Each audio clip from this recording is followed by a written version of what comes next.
ওই যে আগের দিনের সাদা কালো টিভিগুলোর কথা মনে পড়ছে বন্ধু। মানুষের জীবনটাও ওই সাদা কালো টিভিগুলোর মতনই বন্ধু। কোনো সময় হয়তো খুব পাসিন একদম সাদা কালো টিভিগুলো যেরকম একদম চাকচাক করে দেখা যেত, চাকচাক করে চলতো, পাসিন চলতো, ওরকম মানুষের জীবনটাও যেন কি কোনো সময় পাসিন, কোনো সময় ফের ঝিরঝির ঝিরঝির করতো। তো ওই যে আমরা এরিয়াল ঘুরিয়া ঘুরিয়া ঘুরিয়া ঘুরিয়া একদম ঠিক করতো, ফের চিকনা করার চেষ্টা করতো।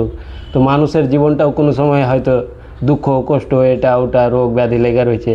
তো মানুষ তখন এটা ওটা কইরা কামকাজ কইরা জীবনটাকে খিজেরা চিকনা করার চেষ্টা করছে। তারপরে ফের সাদা কালো টিভি গেলাতে আমরা তখন দেখতুক কাহু কাহু ফের রঙিল কাঁচ লাগাইতো, জীবনটাকে রঙিল করার গিনে, টিভিটাকে রঙিল করার গিনে রঙিল কাঁচ লাগাইতো, নীল কালারের কাঁচ লাগাইতো, কাহু খিজেরা হলদিয়া মুখা কাঁচ লাগাইতো।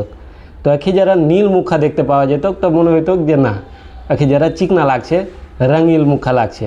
তো আমরা এখনিকার জীবনটাকে রঙিল করার গিনে বেশি বেশি ইনকাম করে এটা করছি ওটা করছি, ঘর বাড়ি এটা ওটা কত রকমের কী করছি। তো মনে মনে ভাবনু যে হাংরে জীবনটাও বন্ধু ওই সাদা কালো টিভি গেলার মতনই।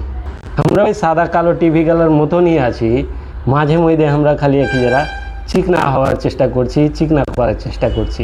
আমরা দুনিয়াতে এসেছি ফের মরে যাব, আর এইটুকু সময়টিকেই আমরা জীবনটাকে সাজাহার গিনে রঙিল করার গিনে কত রকম চেষ্টা করছি। তো তোমাদের মনে কি হয় একই যারা কমেন্ট করে জানিয়ে দিও, আর ভালো লাগলে ভিডিওটা শেয়ার করে দিও। আজকের মতন এখানেই। সেই দিনগুলো, লাড্ডু গুলির খেলাগুলো, বেলা শেষে কিত কিত কানামাছি, মাঠে গাদ্দি পিটু মাত্র কত হাসি কেউ ছিল।